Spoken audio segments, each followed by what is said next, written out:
Devil, I'm the D-E, I'm the D-E-V-I, I'm the D-E, I'm the D-E-V-I, I'm the D-E, I'm the D-E-V, I'm the D-E-V-I-L. I'm the D-E, I'm the D-E-V-I, I'm the D-E, I'm the D-E-V-I, I'm the D-E, I'm the D-E-V, I'm the D-E-V-I-L, the devil.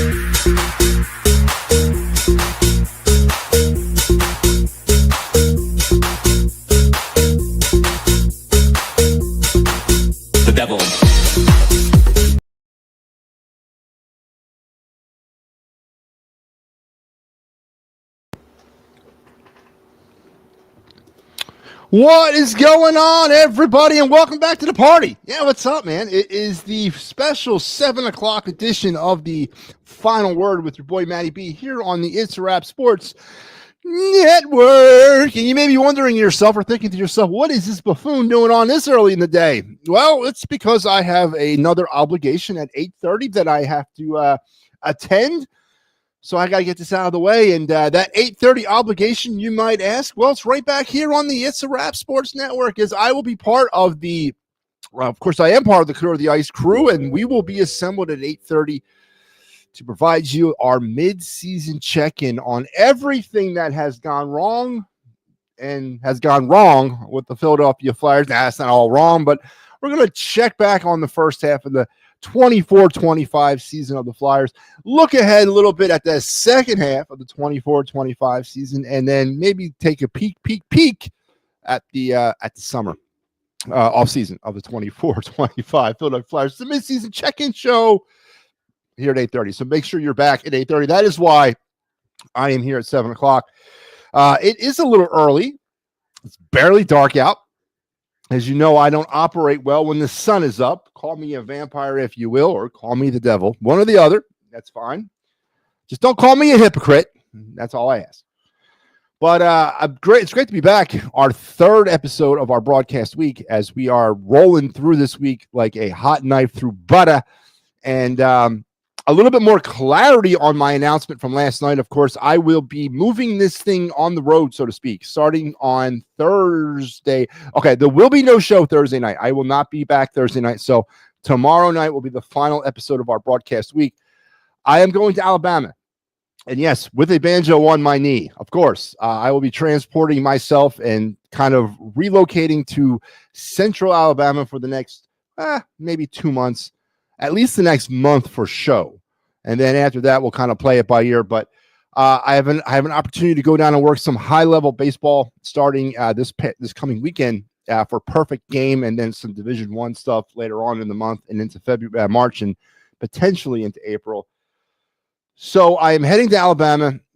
We will be back on Sunday night, though, and from our new spot in Alabama, and we'll be broadcasting from there for the remainder of my time there. So just wanted to give you guys a programming note because I'm all about transparency. And so I will be on tonight, back at our regular time tomorrow night, 8 o'clock, and then that's it until Sunday. So no show on Thursday night.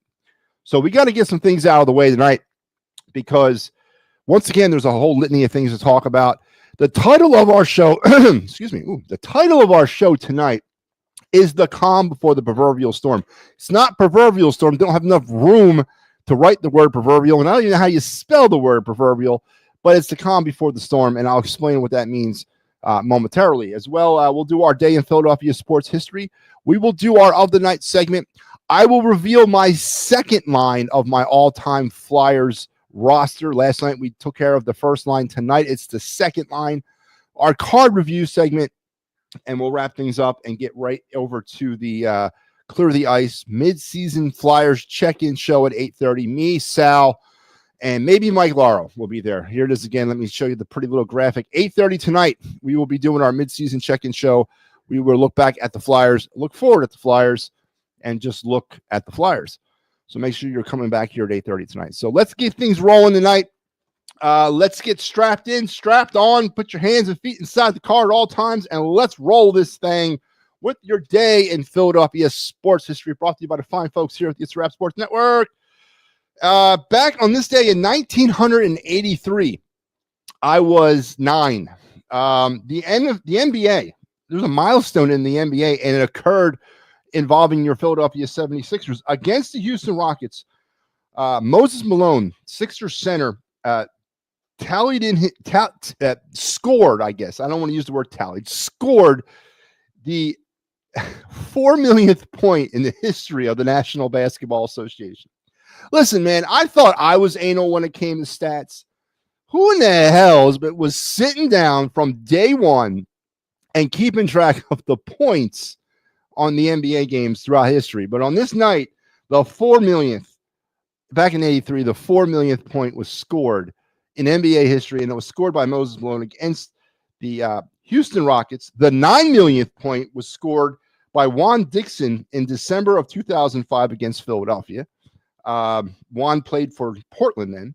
And in 2010, Ben Gordon of the Pistons scored the 10th million point in NBA history. I'll give you one guess who it was against. Yep, that's right. You're fighting Philadelphia 76ers. So the Sixers have been involved in some milestone games as it comes to NBA history and NBA records in the millionth point range. But tonight, Moses Malone scored the 4 millionth point in NBA history.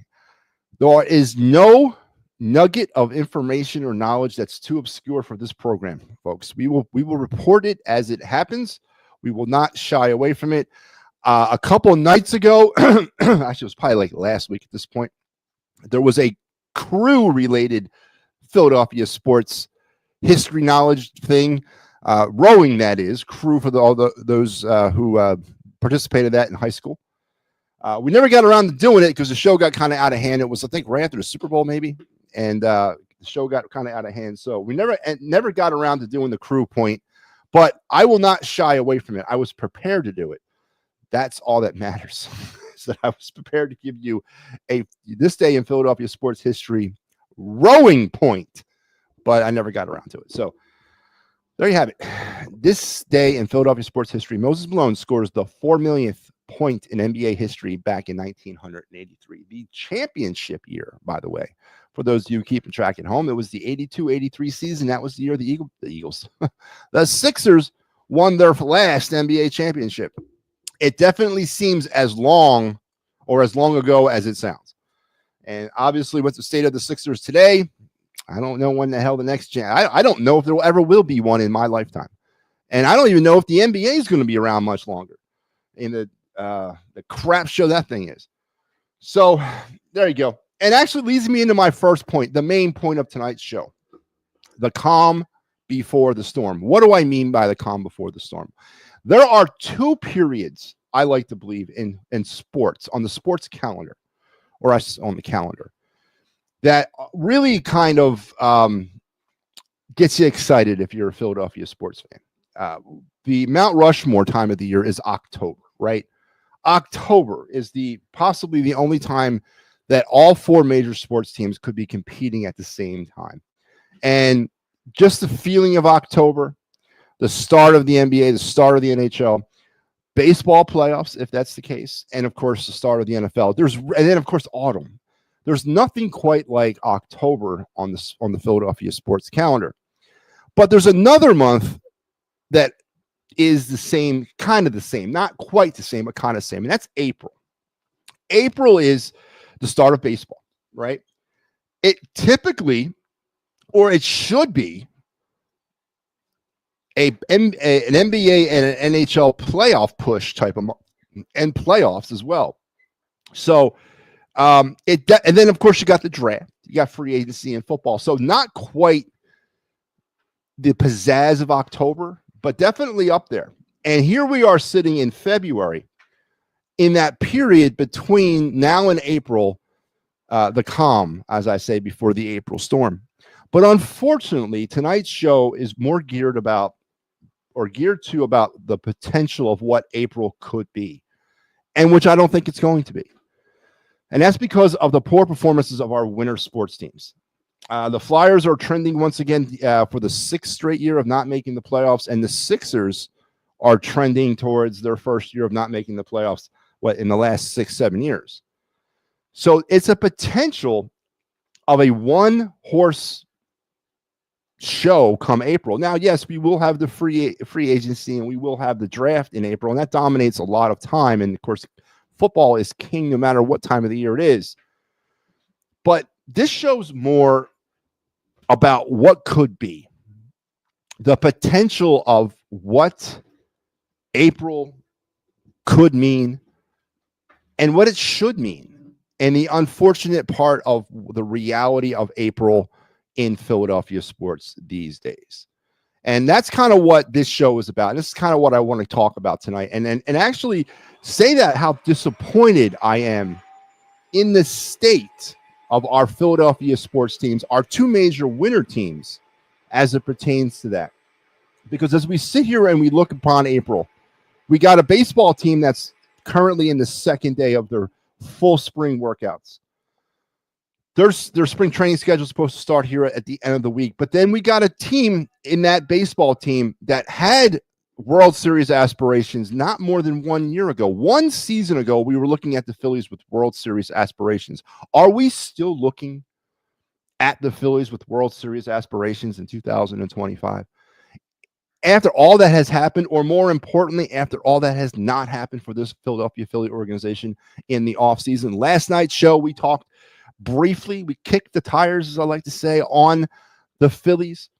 And we basically said how very reminiscent or very same that this team is than is the team that walked off the field in 2024. And that the offseason, the period that's used to answer questions about your team's deficiencies, that there's probably more questions now than there was heading into the offseason. And who do you blame for that, folks? Who do you look at and say, why are we still asking the same questions in 2025 that we did in 2024 when you had a whole offseason to answer these questions? Well, it's very simple. It's management or mismanagement. The Phillies are looking at themselves, and listen, as I said, we're going to get deeper into the Phillies. I still think they're an 83 to 87 win team. I don't think they're a 95 win team anymore. I don't think they're going to get off to that kind of start that they did last year, and I'm actually happy about that because I don't think I can endure another season of 40-18 before June 1st and then 54-49 the rest of the way. I can't do that. Or 55-49. I cannot endure another season like that. So I hope it's kind of like it used to be, kind of clinking and clanking out the gate, find themselves about 5 or 6, 7, 8 games under 500 heading into June, and then they go on a run. That's what I'm hoping for. But is that something that we can expect? Is that something that as the years go by with this Philadelphia Phillies team is getting more and more of a uncertainty than it is a certainty? And so that lends itself into the calm before the storm as unused potential because of sort of the non-excitement that is generated about this baseball team heading into the season. The Sixers, if there's a basketball team that's in a worse shape than the Philadelphia 76ers, I would love to know who they are. And if it's, you're going to say the Washington Wizards, maybe I'll give you that. But other than that, I cannot really look at any other NBA franchise that's in a worse place than the Sixers are right now. They're not going to make the playoffs, and they don't deserve to make the playoffs. They don't even deserve to be in part of the play-in tournament. And I hope to God they don't. I hope they don't get into the play-in tournament, and I hope they finally, maybe they realize what they've done, start firing and trading people. So there's some unused potential for April right there. Another untapped potential. And then your Philadelphia Flyers, who we're going to actually get into very in-depth in about an hour or so. You know, it ain't looking like they're getting into the playoffs. They've kind of run up the white flag already with the trading of Farabee and Frost. The decision to start kind of moving off of some of the players that they've had in the organization for a few years for, you know, obvious reasons. But these are not moves made by a team that's gearing up for a playoff run. So the calm before the storm, again, it's more of a symbolic. It's more symbolic than anything else because we are looking at another or an April of discontent here in Philadelphia. We'll have the Phillies starting the season, which it'll be exciting because it's new. It'll be exciting because it's just starting. And then we got the Eagles and their draft and the free agency. So basically, we have one active sports team that's going to carry us through the entire spring and into the summer. Let that sink in a little bit, folks. One sports team, the Phillies.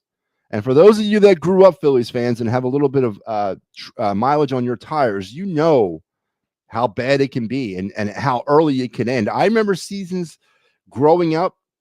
Hell, I remember seasons just recently, like 2017, 2018, 2017. Season's over in June. And you're biding time to the start of the football season. But right now, we have one potential team that's going to be actively participating in their sports in April. What has happened? And who do we hold accountable for all this mismanagement? You can take a look at the Flyers and look at them in a positive way and say, well, they've identified the problem and they're trending in the right direction, or at least I don't know if they're trending in the right direction, but they're taking steps to improve themselves, and they've accepted the rebuild process. But then you look at the Sixers, who never accepted it, tried to run it back, tried to capitalize on an old went from an old roster last season to an older roster this year. And then you minus out Joel Embiid, who's only played in 17 games all season, and they find themselves languishing down there out of the playoff push right now. That leaves us with the Philadelphia Phillies. And how should we accept that? How should we take that, Philadelphia, the most passionate sports town in America, the most passionate sports town in the world, will have one team in competition in April, the beginning of the baseball season. And we'll be, of course, doing our mock drafts, doing our, the 30,000 mock drafts that people will be doing between now and the start of the NFL draft, but that's not till the end of April. And then when the draft is over, you got what? You got OTBs, or you got OTAs starting in early May, and then you got another one in June, and then you got training camp in July. So very sporadic football news coming your way after the draft. One team to pin our hopes and dreams on heading into the spring. I used to get so excited for April and October. I used to get so excited for them. Especially in my, in this business, you definitely get excited because you have an opportunity to be working your butt off, covering multiple angles, talking about multiple sports conversations. We could potentially have ourselves one conversation to talk about. Two, I guess, with the draft. How does that make you feel? I mean, it depresses the hell out of me. What has happened? Where have the wheels fallen off? Who do we hold accountable? Who do we hold accountable?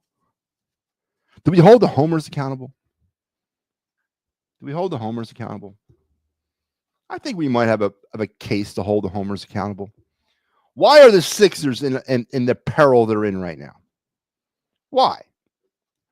The failure to identify Joel Embiid as a non-winner early enough when he had value. They could have traded him for max value. But you got to be careful because the homers don't like that. The homers love the name on the back. They don't love the name on the front. So you got to be careful when you float ideas. I can use myself as a current example because I am under a lot of pressure for even suggesting that the Philadelphia Eagles look to trade Saquon Barkley right now to get max value for him, to set this team up for the next 10 years instead of the next 2. Right? But those same homers that were saying don't trade Joel Embiid back then are now saying they should have traded Joel Embiid. So I don't know. Obviously, the homers don't hold any value or weight with me either. But you got to be careful around here, man. Got to be careful. And I think the homers have a lot to do with it. They like to take the credit when things are going good. They should also take the credit when things go bad. Who else do you hold accountable for our winter sports misery? Obviously, management. Daryl Morey was brought here because he apparently was some sort of wizard in Houston. I don't know how many championships the Rockets won under his charge. Oh, but let me do a quick data search. 0. He was all fixated about bringing James Harden here. Saw how that worked out. And then from there, it's been one bad move after the next. They finally got out from underneath some bad contracts that, yes, he did not have anything to do with. But once he had the opportunity and the flexibility with all that empty cap room, he dishes out contracts to the over-the-hill Paul George. He signs Joel Embiid to an extension. He brings in a bunch of role players who are now playing primary roles on this team because of the bad decisions with the big contracts. Where is the accountability with Daryl Morey? And at what point do the Sixers just cut bait on this whole thing? Is Josh Harris, does he not care? Is it an absentee owner problem too?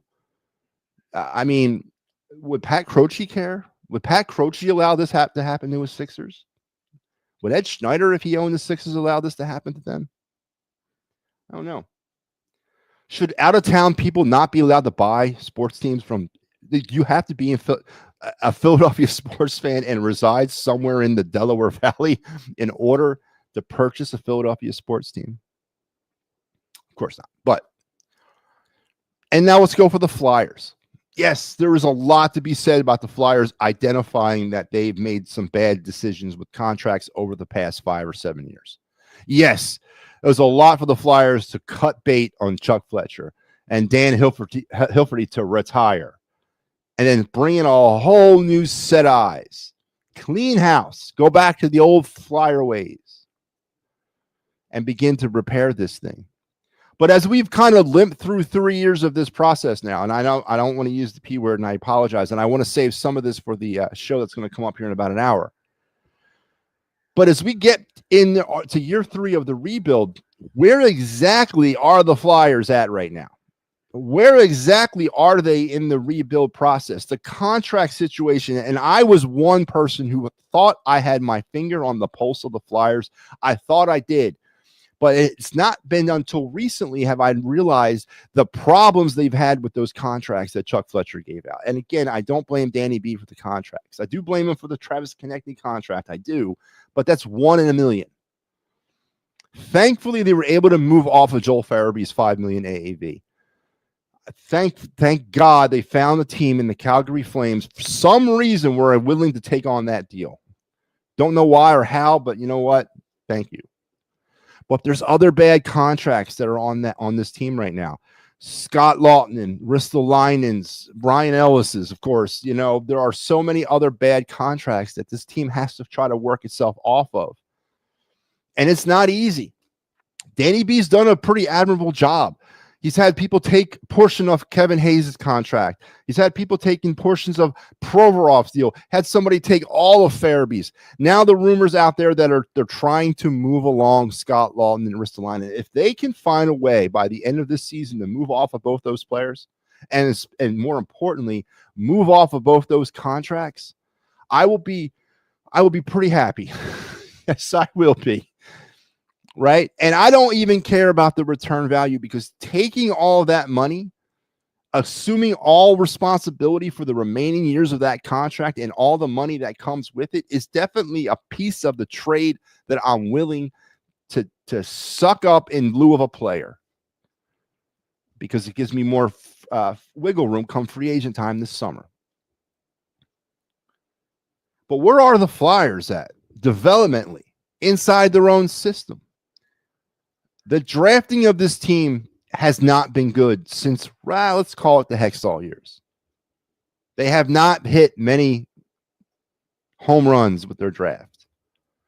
And in the National Hockey League, if you can't draft, you're not going to win, because drafting is like 98% of what it takes to win at this level.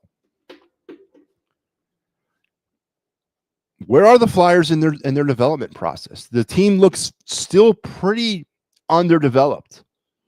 It looks pretty devoid of, frontline talent. Still don't have a number one center. Still lacking an identity when it comes to a super duo.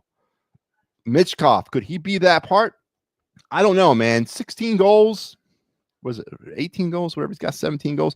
I think, he'll probably end up finishing with about 25 goals this season, and it will go down as a positive rookie season in the NHL as he's kind of learned his way through it, and you got to look at it that way. But has Michkov shown you up to this point that he's a franchise player, that he's a and I'm not comparing him to these players, but is he a Connor McDavid in the wings? Is he a Sidney Crosby in the wings? Is he a Draisaitl in the wings? Is he, I mean, we can go, is he an Austin Matthews? Is he a Mitch Marner? I mean, is he any of these guys? Does he comp out to anybody? I know there was talk of him entering the league of some sort of Ovechkin comp. I think it was due to his Russian heritage, and that's all. But there's some questions I have about Michkov and really what his role will be on this team. Could he be a part of the future? 100%. But is he the future? I'm not completely sold on, because he hasn't played. He hasn't taken anything over. He's struggled with the 5-on-5 game. Just till recently, he started scoring 5-on-5, but he struggled coming out of the gates 5-on-5. Rookie year, you can tell a lot. You can't tell all. I get that. And you got to give it some more time to kind of mature. And I totally understand it. But if you look back at some of the great players in the NHL, in the history of the league, they kind of walked through the door. Well, they didn't walk through the door. They blew the door down. 40-goal seasons, 50-goal seasons, 60-some assist seasons in their rookie year. Michkov's not going to put up those types of numbers his rookie season. And again, he's on a team that has absolutely no supporting cast. Or actually, I should say he's got a team that's consisting completely of a supporting cast and no other dominant player to lean on. No Leclerc to his Lindros. No Barber to his Clark. No prop to his Kerr. There's none of that here for him. I was about to say no Giroux to his Voracek, but I caught myself. I was going to say that. But there is nothing like that for Michkov. And can he be part of something like that? And with the Flyers, with 7 picks in the first 2 rounds of the draft this coming summer, with a potential 3 first-round draft picks, as we here on this program are starting to tease a little bit of what the 2025 NHL draft class will look like. There's some bona fide difference makers in that draft. Is Jetlachenko, who I thought was a reach at 13, and I don't care what you say, and I'm not saying it because he didn't stick with the Flyers year 1. I'm not saying it because of that. I just think he's a reach at 13. He's not a 1. He's not a 2. He's a borderline 3. And in this new NHL, he's more of a 4. And is that what you wanted your 13th overall draft pick to be? Your 4th and 3rd line centerman? I thought he was a reach. I really do. So the Flyers, I guess, out of the 2, the Sixers and the Flyers, are showing more life. They're showing more direction. They have a plan. But at what point do we start holding Danny B and Keith Jones accountable themselves for lack of upward movement?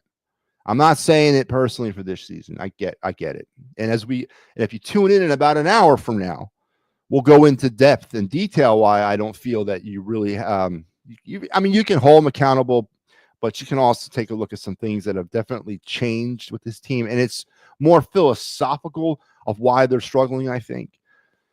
So we'll get into that in about an hour. But the bottom line for me is, as the show title says, the calm before the storm. There's not much of a storm coming in April. It looks like a very light drizzle, and that drizzle consists of your Philadelphia Phillies. But I'll take it. Absolutely. I'll take it. You know why? Because April still is the renewance of the sports calendar year for me. It's the start of it all again. The days are warmer. The days are longer. Baseball's back. And if baseball is back, that means summer's coming back. And when summer comes back, that means football's right around the corner. And if football's right around the corner, that means hockey's about to start. And then so on and so forth. And we start it all over again, magically and brilliantly every season. But one of these years, and again, I don't remember in April quite with the potential of being as devoid of any sort of sports entertainment as this April coming has the potential of being. So maybe I should set my sights on October. Maybe I should be looking out at October and waiting breathlessly for another potential Phillies postseason run. The start of the Eagles' title defense in 2025. The beginning of year 4 of the Flyers rebuild. And maybe that will yield some with some draft picks, some high draft picks. We cut some salary. Maybe we go out and we sign one or two decent free agents. Maybe we start the 25-26 season as a Flyers franchise, as a Flyers fan base with actual renewed playoff expectations. And maybe the Sixers finally cut bait with some of the anchors that are dragging them down. Daryl Morey, Elton Brand, and then God forbid Joel Embiid gets his walking papers, which I don't know how they're going to pull that one off with a contract extension. Watch Joel Embiid get traded somewhere and win the MVP next year. So Philadelphia. So as we look forward to April, look at all the positive things that April brings. It may not bring something positive straight off the bat with the sports barrenness of our landscape with only one team to root for in April. It may be that, but April's also the renewance of something more and bigger and better to come. So the calm before the storm we are in. I don't know what kind of storm that's going to be, and I don't know. I think it's time to hold people accountable. So hope you enjoyed that philosophical rant by me. I think that was nice, right? That was not very controversial. That was even keeled. I did call out homers, but you know what? Baby steps. You can't expect an addict to go cold turkey, right? But yeah, so there you have it. The calm before the storm, or the calm before the not so much of a storm. All right, let's now continue on with our with a fun little experiment we started last night. And actually, this experiment started about a month ago. We're about a month ago. I revealed to you MattyB's Phillies all-time lineup, right? We went around the horn, all the position players, 5 pitchers, a closer, and a manager, right? We did all that stuff, right? Well, last night, I promised that we were going to start doing MattyB's all-time Flyers roster. And we did that. We started and we debuted our first line, which was the LCB line. Now, I want to make sure that people understand the parameters of this. And there they are. There's the LCB line. This, in my opinion, is the greatest line in Flyers history. Now, I want everyone to understand before I continue on with this exercise is that I am not choosing lines that actually play together.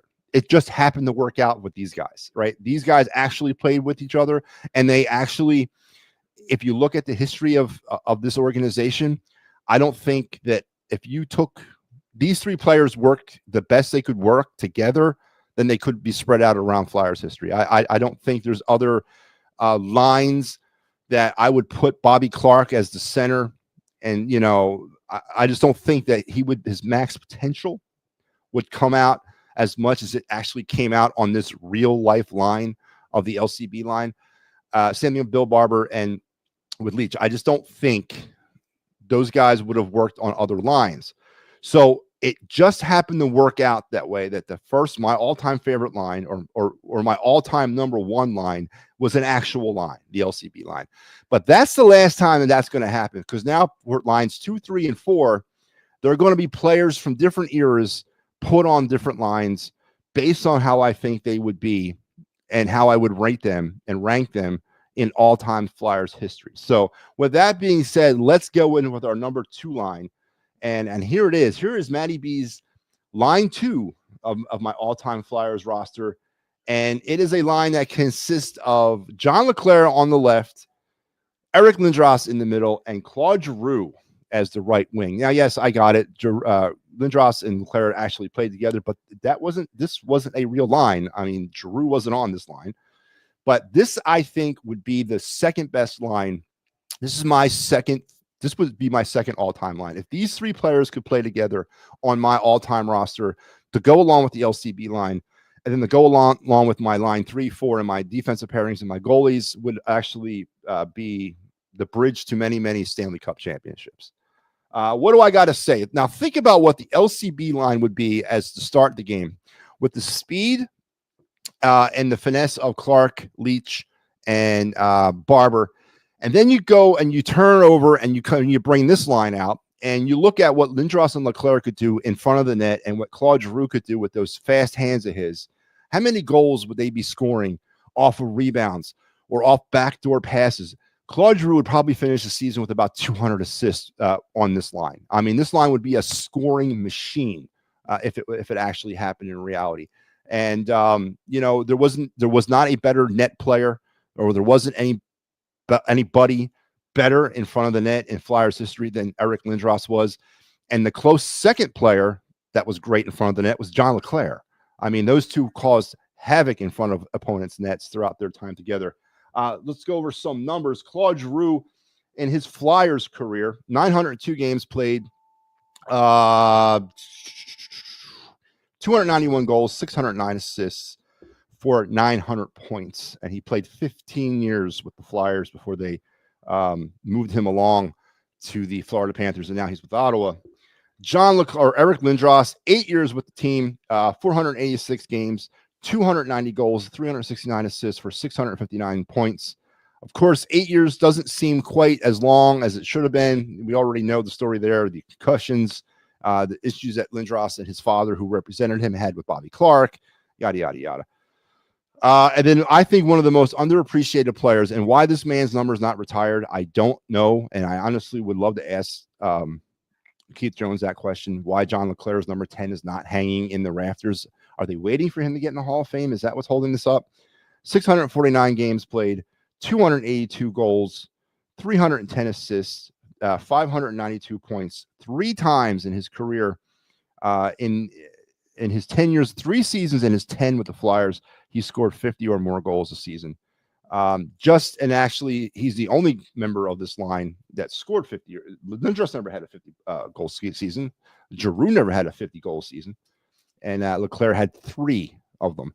Now, of course, a lot of those 50 goal seasons were benefactoring from being on a line with Eric Lindros. I understand that. But this would be a hell of a second line to bring out in contrast to the LCB line. And there you have it. Here's MattyB's all-time line number 2 of the Philadelphia Flyers. John LeClair on the left, Eric Lindros in the middle, and Claude Giroux on the right. So there you have it to go along with the LCB line. Now, tomorrow night, we'll bring out our 3rd line. And then next week, we'll finish up with our 4th line. And then we'll get into our D pairings, our goalies, and our coach as I continue to reveal my all-time Flyers roster. So pretty good stuff there, huh? That would be a hell of a line, man. All right, let's get into the of the night segment.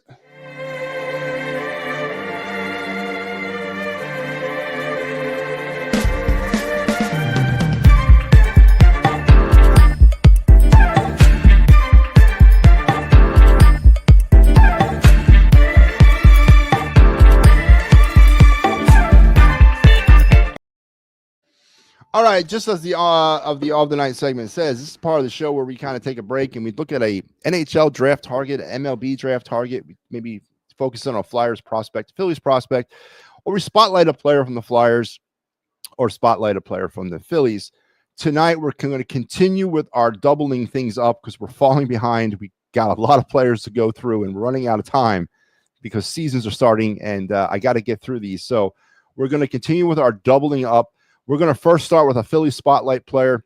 Last night, we spotlighted Bryce Harper, the man who makes it all happen for the Phillies. Tonight, we're going to go with a player that, if he could ever pull it together, could definitely make it all happen for the Phillies.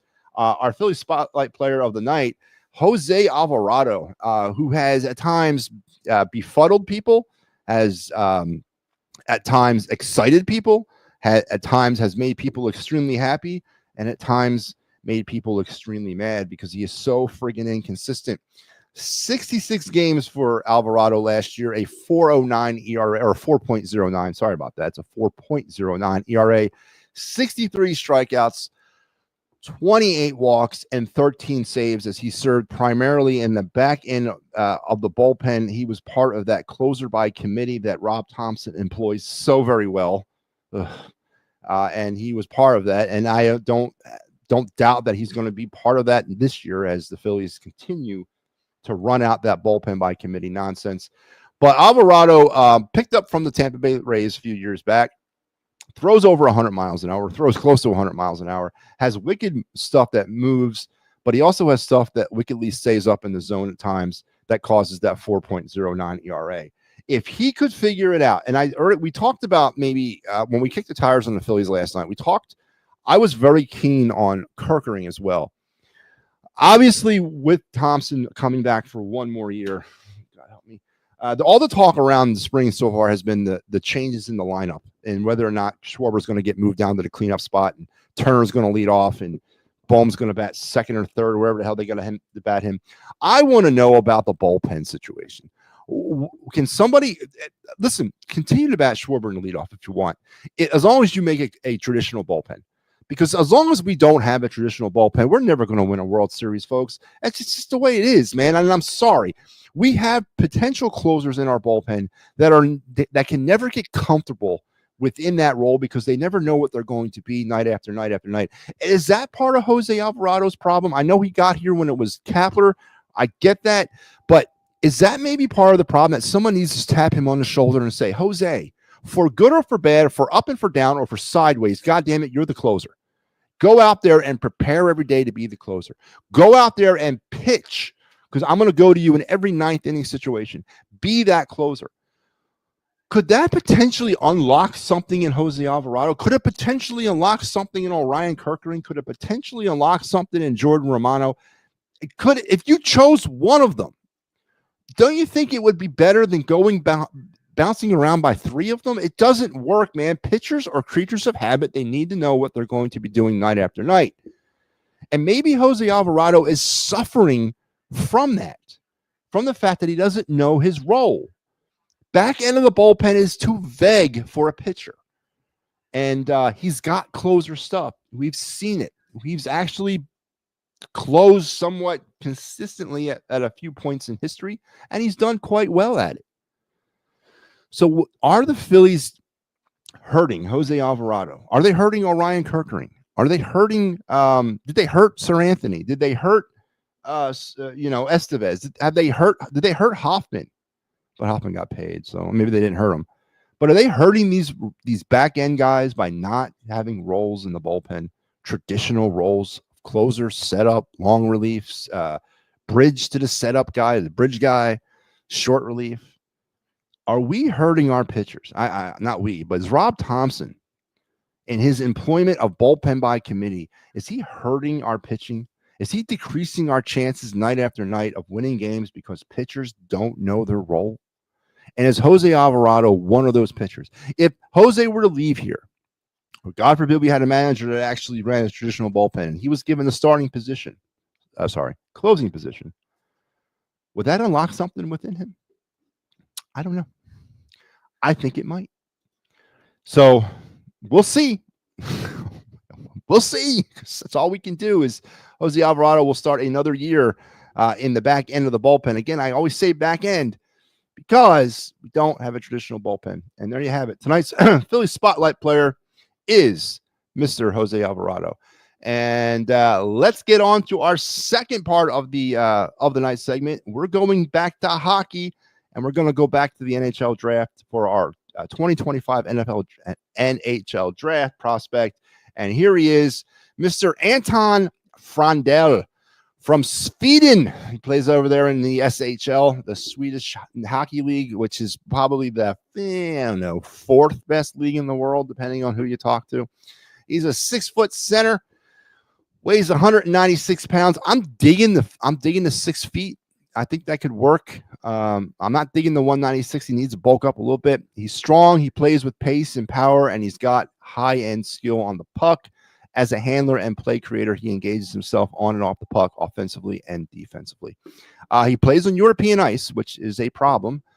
It's a wider rink. We've already seen how that affects some players. But if he can dominate on wide ice and like really wide ice, how could he probably could do really well on the North American side. As I said, I'm digging the 6 foot.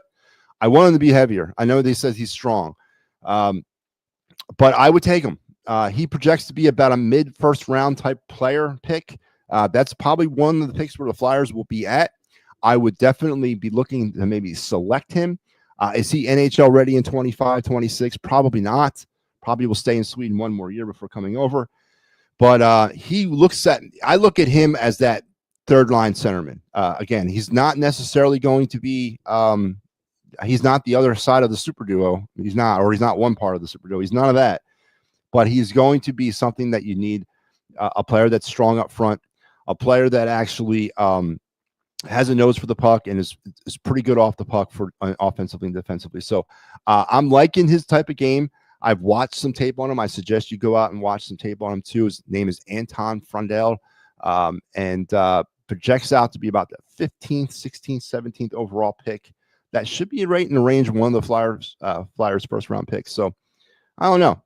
I'm liking it. I'm liking his position. We need centerman. I'm liking his build. I think he's the right height.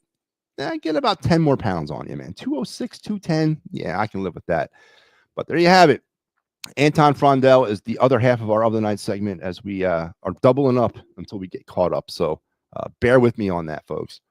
As I said, we got to get caught up. We have a lot of players to talk about and not much time to do it in. Which leads me to my favorite segment of the night. Looks a little something like this. Looks a little bit like I can't miss. Hey, this is what you call a bad. What? This is what you call a bad. What? Looks a little something like this. Looks a little bit like I can't miss. Hey, this is what you call a bad. What? This is what you call a bad. Yeah, that's right. It's our MattyB's card review segment. It's the time of the night where we take a card from my sports card collection and we just have some fun talking about it. Maybe talk about some financial value, nostalgic value, intrinsic value, and maybe we reintroduce you to a player that you've forgotten about, or we introduce you to a player that you never knew. Last night we were in, yeah, that's right. Carson Spires was last night. The very unknown pitcher for the Reds. We talked about his 2024 rookie card for Topps. Tonight we're going to talk about a player that everybody remembers, or everybody my age should remember. He played for the Yankees throughout most of his career. This is his 1987 Topps card. Again, we're back with the iconic 87 Topps, but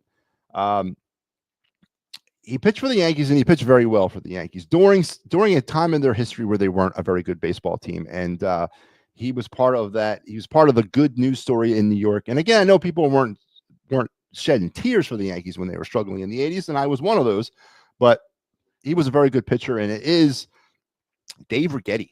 That's right. Tonight's card, the 87 Topps Dave Righetti. It's funny because when I think of Dave Righetti, there's actually images of my childhood that pop into my head, and I'm going to explain to you what I mean. Does anybody out there remember where they were July 4th, 1983? Well, because I do. I don't know why I do. 10 years old at the time, but I remember where I was 4th of July, 1983. It was on a Monday, actually, and I remember this too. Again, this is the life. This is what it's like to be MattyB. It was a Monday, and in Philadelphia, it was hot, humid, and overcast. It was almost feeling like it was going to rain, or at least that's what I remember it being. Which is funny because when I look at what I'm about to tell you, when I look at the tape from something, it's sunny, it's pleasant, it's like 95, it's hot. But in Philadelphia, it was hot, humid, and cloudy. But on July 4th, 1983, Dave Righetti threw a no-hitter against the Boston Red Sox. And how do I know that? Because on July 4th, 1983, Monday, NBC was carrying a special 4th of July game between the Yankees and Red Sox. And again, for those of you that weren't living in the early 80s or mid 80s or the 80s in general, you don't know what it was like. It was Phillies all the time. You saw the Phillies play whoever the Phillies were playing, and that is it. And the only time you had an opportunity to watch out-of-market teams is when NBC or ABC would showcase it, and they would do it once a week. Well, they would do it more than once a week. I remember as a kid, Saturday was NBC, Monday was ABC. There was no Sunday night game when I was like in 83. I know and Sunday night baseball came around by the late 80s with the advent of cable, but it was, and Thursday, I think it was ABC. I think they did it like that, but it was mainly Saturdays. And on a day like 4th of July, they would do a game, and they just happened to be featuring the Yankees and the Red Sox. And it just happened to be Dave Righetti pitching, and Dave Righetti would just happen to throw a no-hitter in this game. And I had the privilege at 10 years old to see a no-hitter. Now, as a kid, it didn't matter who they were playing or who they were playing for. A no-hitter is a friggin' no-hitter. It's historical. And I had the opportunity, and I remember watching the game. And the reason why I'm confused, though, of where I was versus where this game was taking place up in the Bronx. In the Bronx, apparently it was sunny out, but in Philly, it was humid and overcast, like it was about to rain. But I remember it like it was yesterday, July 4th, 1983, 10 years old. That's what it's like to live in Matty B's brain. But Dave Righetti, as a career, went 82-79, a 3.46 career ERA, 1,112 strikeouts, 252 saves. That's right. He was converted to a closer at the end of his career. He spent time mainly with the Yankees from 79 and 90. Also spent time with San Francisco, Oakland, Toronto, and Chicago. Retired at the end of the 95 season. He was also a coach for the Giants through 2000 to 2017, part of their World Series teams. His career highlights: two-time All-Star in 86 and 87. He was a three-time world champion, all as a coach with the Giants in 10, 12, and 14. He was the AL Rookie of the Year in 81. The two-time AL Rolaids Relief Man Award winner, 86 and 87. They really need to bring that back. Come on. They really need to bring back the Rolaids Relief Award. They really need to bring it back. He was the AL saves leader in 86. And, of course, he pitched the no-hitter on July the 4th, 1983, against the Boston Red Sox in a game that 10-year-old Matty B remembered watching. I didn't watch it from start to finish. I had it on, and I was running around the neighborhood, and I would come back in and check it out, run right back out. And then it probably was around the 8th inning when I came in and saw it was still a no-hitter, and I sat down and I watched the rest of it. So there you have it. For anybody out there that remembers that game, I'd be interested to hear from you, because obviously you have the same warped type of mind that I do. But there it is. So Dave Righetti, the 87 Topps. This card is not worth anything. It's $2, $3 on the database. But to me, it's an iconic card. And every time I see Dave Righetti, or every time I see a Dave Righetti card, I always think of the 83 game. And yeah, so as I said, this card ain't gonna really rule the world with Dave Righetti's 87 Topps, but here it is in its physical form. I got a clean version of one here. We've already kind of talked about how hard it is to actually get a clean version of any 87 Topps because of all the cutting problems they had that season with those cards. But this one's cut pretty well, very good centering, and no like surface problems at all with the card. So I got myself a $3 card. So there you go. But there it is, the card of the night. The 87 Topps, Dave Righetti. No, does anybody else remember the damn 83 no-hitter on July 4th? Am I the only one? I also remember watching friggin' what's his name's no-hitter from the Yankees, Wells, David Wells.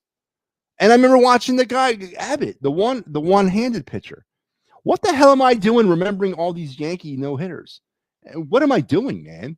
I mean, I didn't even catch Cole Hamels' last no-hitter. Nope. Didn't watch Halliday's no-hitter or perfect game. What was it? What do you have? The no-hitter in the no, it was a perfect game in the playoffs, right? Against the Reds. I watched the end of that, but I was in Afghanistan when that game was happening. I have an alibi on that one. But I didn't see Halliday's. I saw Millwood's no-hitter back in 96, 97. When was that? Or was that 2002? Something like early 2000s. I remember Millwood's no-hitter. But for some odd reason, I've always caught all the Yankee pitcher no-hitters. I don't know what the hell's going on, man. Oh, I've been cursed. But there you go. Dave Righetti's 87 Topps. All right. That's going to wrap me up, folks. Great show. Appreciate you stopping by. Appreciate you hanging out for me for a while. Remember, at 8:30 in about a half hour, be back here as me, Sal, and Mike. Right now, tentatively, Mike. I'm not committing to Mike. He's invited. He said he'd try to be here. The Clear the Ice crew will be back to do our mid-season check-in show, and we'll get a little bit more into. I'll kind of expand upon what I was talking about earlier about the Flyers as we look at the Flyers, their first half, and then their second half. So at 8:30 tonight, be back here for that. I want to thank everybody. I want to thank the great folks here at It's a Wrap Sports Network, keeping it classy as they always do. And I want to thank you out there. And remember, my PSA message for the night, it's the same one I have just about every time. If you are suffering from homerism, if you are suffering from slobbering homerism, please reach out and let me know. I will not judge you. I will not make fun of you. I will help you. I will find you the help that you require. Again, I will get you a deprogrammer, the van color of your choice, and a warehouse near you, and we will take care of you. So please, if you are suffering from homerism, suffer no more and call me, and we will take care of it. So that was my PSA for the night. Until we talk again later on, probably in about a half hour, you guys have a great rest of your night and a better tomorrow. Take care. We'll